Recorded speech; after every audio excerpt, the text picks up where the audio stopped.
السلام علیکم ګرانو دوستانو. نن به زه تاسو ته د کرکټ په هکله باندې یو څو تازه او ډېر مهم خبرونه درکړم چې خاص کر زه به تاسو ته ووایم چې افغانستان زمریان به که خیر سبا ته دغه زیمبابوې سره چې کومه درېیمه 50 اوریزه لوبه ترسره کیدونکې ده دغه کې به یو نوی تاریخ جوړ کړي. بل به زه تاسو ته هغه شپږیزه لیګ په هکله باندې یو نوی خبر راغلی ده، هغه به هم زه تاسو سره شریک کړم. او د انګلینډ معین علي چې کوم ده څنګه د مسلمانانو زړونه ګټلي دي. او بل به زه تاسو ته د نوین الحق په هکله باندې یو خبر درکړم چې نوین الحق یو ځل بیا په T20 بلاس کې یو په زړه پورې بالنګ نندارې ته وړاندې کړی ده. ویډیو تر اخره پورې وګورئ، په هر څه به تاسو پوهیږئ. نو راځم اول زه تاسو ته وایم چې افغانستان به که خیر زیمبابوې سره درېیمه 50 اوریزه لوبه یعنې دغه لوبه سبا ترسره کیدونکې ده او دغه لوبه به که خیر حتما افغانستان ګټي. دغه لوبې سره به که خیر افغانستان دغه ورلډ پوینټ ټیبل کې دویم مقام ترلاسه کړي، یعنې انګلینډ نه به مخکې سي. دغسې به افغانستان پوینټونه 100 پوینټونه بس یعنې 10 لوبې به وګټي او دغه سره به افغانستان ته راتلونکي کې یعنې ډېره زیاته ګټه به هم ورسیږي. او دغه ورلډ پوینټ ټیبل چې کوم ده په دغه کې د سر 8 ټیمونه که خیر ورلډ کپ ته ډایرکټ کوالیفای کړي.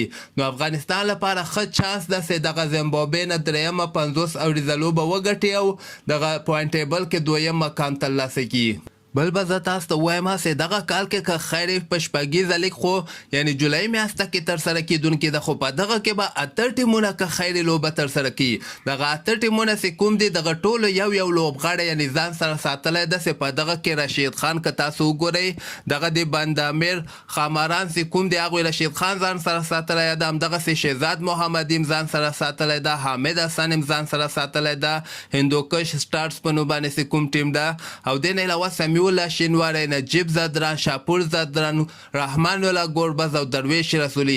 دا هغه 8 لوبغاړي دي چې خپل ټیمونو یعنې ځان سره ساتلي دي. یعنې تقریبا همدغه به کیپټنسي به یعنې همدوی یا به کیپټنسي ترسره کړي او که ترسره به یې نه کړي خو دغه لوبغاړي به همدغه ټیمونو سره یعنې دغه کال ته لوبه ترسره کړي. دغې نه علاوه دغه بقایا نور څومره لوبغاړي هم چې دي دغه به ډرافت ترسره کېږي. جمعې په ورځ دغه راتلونکې جمعه چې کومه ده په دغه باندې ډرافت به ترسره کېږي او لوبغاړي به که خیر اخیستل کېږي. نو نن دغه 8 لوبغاړي د افغانستان کرکټ بورډ له طرف نه اعلان شوي دي چې مختلف ټیمونو دغه لوبغاړي خپل ځان سره ساتلي دي. بل به زه تاسو ته ووایم چې د انګلینډ ډېر مشهوره لوبغاړی معین علي چې کوم د یوه ډېره د غیرت خبره یې کړې دغه هندوستان کې د موږ پیغمبر مبارک چې کوم د هغه ته یعنې د هغه په شان کې ګستاخي شوې وله دغه هندوان ډېر بې غیرته مخلوق دی.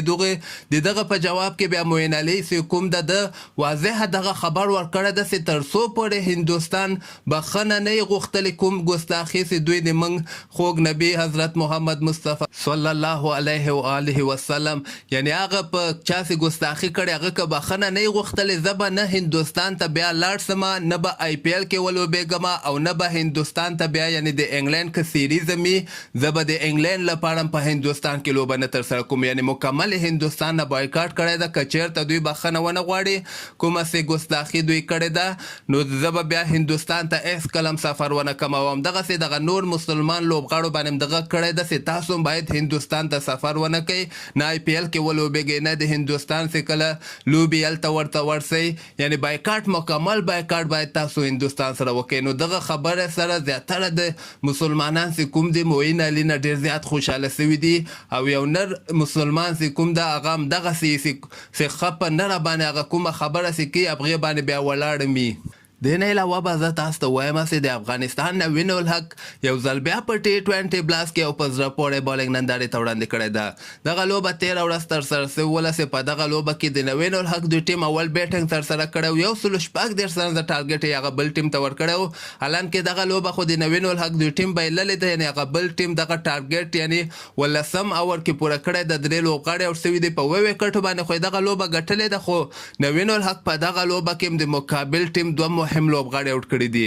په دغه لوبه کې نوین الحق 3.1 اور کې 2 رنز ورکړي دي او 2 لوبغاړي یعنې دواړه د نوین الحق له طرف نه اوټ شوي دي او هغه یو لوبغاړی ورکې رن اوټ شوی ده او دغه نور اوپنران چې کوم دي پیل سالټ هم په دغه کې و دغه هم د نوین الحق له خوا نه اوټ شوی ده او جیننګز په نوم باندې یو بل لوبغاړی دا هم نوین الحق اوټ کړو. نو مقصد مې د خبرې دا ده چې نوین الحق تقریبا دغه څومره لوبې هم شوي دي ټولو کې ډېر ښه بالنګ ترسره کړی ده، ډېر ښه یعنې دا خپل بالنګ باندې ډېر زیات کار کړی ده. کومه نتیجه یې چې موږ او تاسو په دغه T20 بلاس کې وینو. نو همدغسې تازه خبرو لپاره تاسو دغه چینل هم در سره سبسکرایب کولی شئ.